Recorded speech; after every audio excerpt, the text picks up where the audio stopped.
Bom dia, tudo bem? A mensagem que Deus colocou para mim hoje, ela diz assim: a vontade de Deus está acima da nossa. Tudo acontece como tem que acontecer. Senhor, tende misericórdia de nós. Perdoa, Pai, todos os nossos pecados. Livra-nos de todo mal. Nós agradecemos, Senhor, por tudo que tem feito, por tudo que Tu és, pela Tua palavra, pelo sacrifício que Jesus fez, pelo Seu amor. Nós Te louvamos, nós Te bendizemos, nós Te amamos. Envia, Senhor, o Seu Espírito Santo, dai-nos sabedoria nesse instante. Um pouco de paz, um pouco de alívio, para que nós possamos encontrar o caminho para o céu, o caminho para o Teu reino.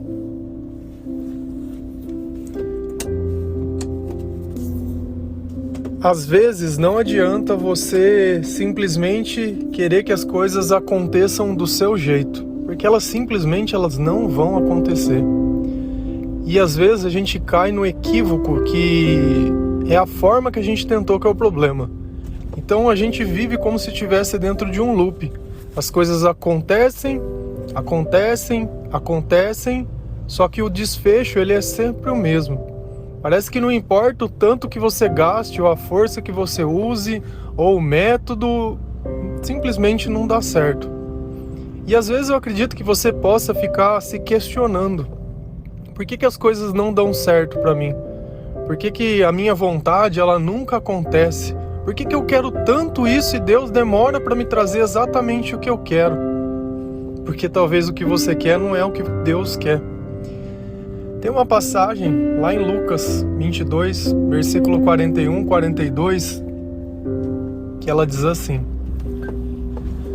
Ele se afastou deles a uma pequena distância, ajoelhou-se e começou a orar. Pai, se queres, afasta de mim esse cálice. Contudo, não seja feita a minha vontade, mas a tua. Quem fez essa oração? O próprio Cristo, o próprio Jesus. No momento que ele estava para ser crucificado, que ele ia ser capturado. E naquele instante, de alguma forma dentro dele, essa não era a vontade dele. E quando Deus percebeu que Jesus não estava sendo obediente, ele se calou. E Jesus pediu uma única coisa: olha, Pai, tudo bem, se for da sua vontade, fala comigo, mas eu faço o que tiver que ser feito, mas o teu silêncio para mim está sendo pior que a crucificação. E realmente, o silêncio de Deus ele provoca a solidão, e a solidão ela deixa qualquer um louco. Eu acho que não existe pior coisa que o silêncio daqueles que nos amam. Porque quem vai poder nos guiar quando nós estamos na direção errada? A partir do momento que eu perco a capacidade de ouvir a quem me ama, talvez essas pessoas elas já até cansaram de se falar. Talvez até Deus já não tenha falado mais nada com você. Se calou. Percebe que Jesus, ele se ajoelhou. Jesus, mesmo sendo filho de Deus, ele continuava tendo respeito por Deus, continuava prestando a devoção a Deus.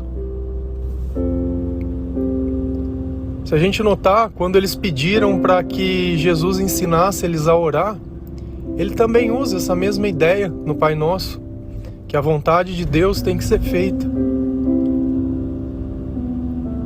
Então talvez seja uma tolice muito grande eu simplesmente ficar tentando forçar que as coisas sejam do meu jeito, no meu tempo. Isso não quer dizer que porque falhou 10 vezes que nunca vai dar certo. Isso quer dizer que no tempo certo as coisas vão acontecer. No tempo que você não pegar as coisas que Deus te deu e destruir. No tempo em que as tuas razões elas forem certas. No tempo que você conseguir respeitar a vontade de Deus sem questionar. Porque não adianta nada você estar aceitando a vontade o tempo inteiro reclamando, murmuriando, ficando com falta de fé. Qual é o sentido disso? Essa ideia de usar nas palavras, também as palavras elas têm muito poder. Dizer sempre vai ser assim, nossa, porque eu não aguento, nossa, porque faz tanto tempo que não sei o quê. Ai, porque onde já se viu? Porque todo mundo tem. Ai. Você sabe o que você está fazendo? Deus ele não está nem te ouvindo, essa ladainha que você está fazendo. Não está nem te ouvindo. E não é à toa que as coisas não acontecem e não vão acontecer. E eu te digo mais, se acontecer, é o diabo que está dando o que você quer, porque se nem Deus deu o que te ama, o diabo sabe que se ele te dá, ele vai te destruir. Você vai pegar a oportunidade e vai arrebentar com tudo. Vai pegar e a hora que você vê, você está com um problema ainda pior. É como se você estivesse pegando dinheiro de um agiota, achando que por ter pago uma conta, você não teria outra conta para fazer, que pelo fato do banco já não tá te dando mais crédito. Será que é porque você estourou tudo e gastou tudo que tinha? E isso daí vai virar só uma bola de neve ainda pior. Essa ideia de solucionar as coisas dessa forma. Chega um ponto que a gente precisa parar, entender o significado do que nós estamos passando. Entender que a vontade de Deus não é que aconteça o mal na nossa vida, mas justamente por nós não fazermos a vontade de Deus que Ele está em silêncio. E ao invés dele estar alertando, ou quantas vezes Ele já não alertou e você simplesmente achou que aquilo não teria problema, ou que não era hora, e que não sei o que, e foi sempre do seu jeito. E no fim, vai sempre acontecer o que tiver. Tem alguma passagem que fale sobre isso? Tem. Lá em Lamentações 3, versículo 37, a palavra diz assim: quem poderá falar e fazer acontecer, se o Senhor não tiver decretado? Adianta você ficar falando que vai fazer isso, que vai acontecer aquilo, porque não sei o quê, ai, quando eu for rica, porque quando isso, ai, porque quando aquilo, ai. Cara, quando nada. Você, ao invés de se humilhar perante a Deus para ouvir a voz dele e estar alinhado a tua capacitação, o teu chamado junto com o de Deus, porque nossa vida ela só tem sentido se vivida para Deus. A vida vivida para nós não tem sentido nenhum. Por mais que você tenha pressa, por mais que você tenha isso e aquilo, o que você fez com todas as oportunidades que você já teve? Você destruiu com as próprias mãos. Exatamente. Quantas vezes você já não pediu desculpa pelas mesmas coisas? Quantas vezes você não quis entender as coisas? E o problema é que o erro não é o que você acha. Vou fazer uma pergunta, vamos analisar as coisas aqui. Matar uma pessoa é certo ou é errado? É errado. Se a gente olhar lá em Gênesis, Deus fala que nós não podemos matar nenhuma pessoa. E se alguém matar, vai ser morto. Beleza, então tem na Bíblia escrito que eu não posso matar pessoas. Tá. Davi matou Golias. Assassino? Moisés matou um egípcio. Assassino de novo. Josué, quando ele estava conquistando a terra prometida, ele matou diversas pessoas. Crianças, velhos, mulheres. Assassino? Como que eu julgo isso? Eu não julgo, porque a partir do momento que Deus determinou e tiver no propósito e for para que um bem maior aconteça, vai acontecer o que tiver que acontecer. Não adianta a gente ficar olhando as coisas. Ele pegou seu próprio filho e morreu assassinado. Nos planos dele estava, porque ele é Deus e ele faz o que ele quiser, do jeito que ele quiser. Então, ainda que no teu crivo aquilo você não concorde ou você seja errado, é Deus, ele faz o que ele quiser. Ele te fez e ele faz o que ele quiser. Não tem ninguém que pode mandar em Deus. O que a gente pode tentar fazer é chamar a atenção de Deus para a nossa vida, para a nossa limitação. Como a gente olha Abrão, quando ele queria salvar Ló, e ele falou: Senhor, você disse que vai destruir a cidade, mas se tiver dentro dessa cidade 50 justos, você não pode mudar de ideia? Não dá pra gente tentar salvar alguém? Não, tudo bem, vou levar em conta isso que você está falando. E às vezes acontece isso. É isso que a gente precisa perceber. Deus é Deus de quem Ele quiser. Por mais que você ache, e eu acho também que não é certo matar uma pessoa. Lá na Bíblia tá cheio de histórias nesse sentido. Caim matou Abel, lá no comecinho. Cara, a Bíblia inteira ela é feita de verdade. A Bíblia inteira. E nem por isso Deus deixou de usar Davi, deixou de usar Moisés, deixou de usar qualquer pessoa. Por quê? Porque dentro do propósito dele, ele tinha que fazer aquilo. Ele sentiu que ele tinha que fazer e ele fez. E quem há de condenar ele? Você? Eu? Você quer ler o que Deus fez ou deixou de fazer e ficar condenando? Esse não é o nosso papel. Nosso papel é obedecer. Nosso papel é amar. Deus falou, ó, ame um ao outro. Legal? Legal. O que mais? Só ame um ao outro. Toda lei se resume a isso. Tá bom? E lá nos 10 mandamentos também fala que não é para matar, que não é para roubar, que não é para fazer, mas o tempo todo a gente olha, as leis elas estão sendo quebradas dentro da Bíblia. E isso não quer dizer que nós podemos quebrar? Não. Quer dizer que se você estiver cheio de Deus, o Espírito Santo estiver em você, e você tiver que fazer alguma coisa, você vai fazer o que tiver que ser feito, e não adianta. E é simples assim. Ah, mas como eu sei que é Deus que mandou eu fazer, ou que... Não estou falando que você vai sair matando os outros nem nada, porque Deus não quer isso, e nem hoje Ele pediria nada disso. É que quando Ele fez promessas antigas, aquilo precisava se cumprir, e foi, e cumpriu. Todas as promessas de Deus, elas se cumpriram. Então o que a gente precisa olhar é que quando Deus prometeu, Ele vai fazer o que tiver que ser feito, nem que for sacrificar o seu filho, para que nós pudéssemos ser salvos. Ele vai fazer o que tiver que ser feito. Então eu não sei que você está desesperado, eu não sei o que você quer aproveitar qualquer oportunidade que te dão, eu não sei que tudo você acha que, nossa, Deus me esqueceu. Trabalhe a obediência, trabalhe a aceitação, usa as oportunidades que você sente que Deus vai poder falar com você, ao invés de você ficar criando motivos para não falar. A gente prefere escutar o medo, prefere escutar a fofoca, prefere escutar os outros, prefere escutar qualquer coisa, o desespero, que entender numa Bíblia que nós servimos um Deus que Ele é poderoso, sabe? Que Ele transforma a vida das pessoas, e eu vejo transformação, eu vejo portas sendo abertas, eu vejo a palavra acontecendo, e não naquele tempo, hoje, no presente. E você ainda está aí duvidando, se achando que não é digno, se achando que não é merecedor. Pô, se você continua caindo nas pequenas coisas, por que você acha que Deus daria grande? Você não está sendo fiel no mínimo. De novo, a mesma armadilha, do mesmo jeito, é a mesma coisa, e você está lá. Presta atenção, senão vai continuar se repetindo. Você sente que Deus fala com você? Eu vejo diversas pessoas, diversas vezes, que às vezes, mano, olha, essa mensagem ela foi pra mim. Eu glorifico a Deus por Ele poder. Hoje eu acordei 2 horas da manhã. E essa frase, que exatamente que está postada, é a que estava na minha cabeça. Foi exatamente o que Deus me disse. 2 horas da manhã, não é o horário que eu acordo. Mas para alguém precisava chegar esse recado. Para alguém tinha que ser.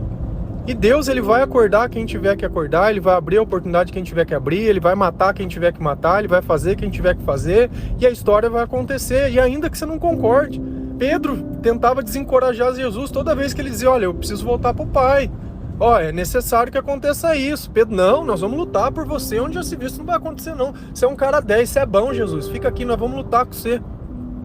E Jesus olhou para ele e falou, ó, sai daqui, Satanás. Esse pensamento não vem de Deus, não. Eu quero obedecer a Deus, eu não quero obedecer você, não. Ainda que seja pro meu bem que você está falando essas coisas, não é o que Deus quer. Então percebe que às vezes não é do nosso jeito e nem do nosso tempo. E antes de Jesus ter chamado Pedro de Satanás, ele tinha falado que ele ia usar Pedro como a pedra angular, que ele ia edificar a igreja em cima de Pedro. Olha que curiosidade. Pedro, o cara tá gostando de mim aí, deixa eu pôr minhas asas para fora. Percebe que nós nunca podemos perder a humildade, ainda que a gente ache que é pro bem. A gente não pode. A gente tem que reconhecer as pessoas que estiveram conosco em toda parte. Quando ninguém mais nos queria, Jesus nos estendeu a mão. Quando todos nos rejeitaram, Ele estava lá. E Ele sabe o que é rejeição, porque o mesmo Pedro que disse que lutaria para que ele não fosse, ele não estava lá no dia da crucificação. O mesmo Pedro foi aquele que negou Jesus 3 vezes. Por medo. Percebe? Quando a gente faz uma promessa e se antecipa as coisas de Deus, fatalmente a gente vai cair no equívoco. Vai cair no erro, vai cair no engano. Tenha paciência, tanto no agir quanto no falar. Sempre entra em oração, sempre pergunta para Deus. A gente não se arrepende de ficar em silêncio muitas vezes, mas o que machuca mais é o silêncio das pessoas que nos amam. Às vezes tem gente que parece que pega no nosso pé, só que é pro nosso bem. Tem gente que o tempo todo tá tentando falar pro Senhor: meu querido, você já não percebeu que desse jeito não vai dar certo? Que mais desgraça você quer que acontece na tua vida? Não, mas eu acho que é porque assim... E continua nessa mesma loucura, idolatrando as coisas. Enquanto tiver idolatria, você esquece. Você esquece. Deus não divide nem a honra e nem a glória dele com ninguém. Enquanto você continuar idolatrando, colocando qualquer coisa acima de Deus, os teus sentimentos, a tua vaidade, o teu conforto, o teu bem-estar, Cara, se você acha que toda oportunidade vem de Deus, a primeira porta do inferno que abrir, você pula dentro, que fala que vão te dar alguma coisa, tá errado. Deus, ele vai provar você, para ver se você merece a chave do reino dele. E tudo que é ligado na terra, é ligado no céu. Então, o que nós estamos vivendo aqui está ecoando por toda a eternidade. E às vezes a gente não entende que cada coisa acontece da forma que Deus quer, certo ou errado. É isso que eu queria que vocês entendessem. Eu usei exemplos, e o exemplo não pode ser a ordem, porque não tem isso dando ordem para que a gente faça nada disso. Apenas trouxe a reflexão para você notar que muitas vezes você está aí se olhando e não se sentindo digno. Deus, ele usa de quem ele quer. Usou de Raabe, que era uma prostituta. Não usou? Usou de um burro ou uma mula para falar com Balaão. Não usou? E ele disse para Moisés: olha, se vocês não clamarem, as pedras clamarão. Ele vai dar um jeito. Se você acha que você está fazendo algo demais para fazer algo por Deus, aí começa já tudo errado. Nós temos que ter a graça de Deus estar conosco. Nós temos que valorizar porque nós podemos orar. Nós temos que valorizar porque Ele fez questão de deixar a sua palavra para que nós pudemos ouvir. Nós temos que valorizar porque tem pessoas que pregam o evangelho acima da tua vida. Nós temos que valorizar que temos testemunho. Nós temos que valorizar isso. Tudo isso que Deus deixou para nós. Amém? Que o Senhor, eu só sempre peço, e eu acho que é um fundamental, que Deus tenha misericórdia de nós. Que Deus tenha misericórdia de nós. Que Deus tenha misericórdia de nós. Piedade, Pai. Piedade. Nós não merecemos nada do que você faz, mas o teu amor é muito maior do que nós possamos imaginar. Cura, Senhor, todas as feridas. Feridas muitas vezes abertas pelo passado, pela falta de amor, pela expectativa. Coloca dentro do nosso coração a vontade de obedecer, a vontade de aceitar, a vontade de confiar, de saber que tudo tem um tempo, e que não é no meu tempo, e que a vontade que vai acontecer não é a minha, e que para que nós possamos chegar no seu reino, a sua vontade tem que ser feita. Coloca, Pai, dentro do nosso coração a vontade de obedecer, a vontade de ser melhor, a vontade de dizer sim. Amém? Um bom dia.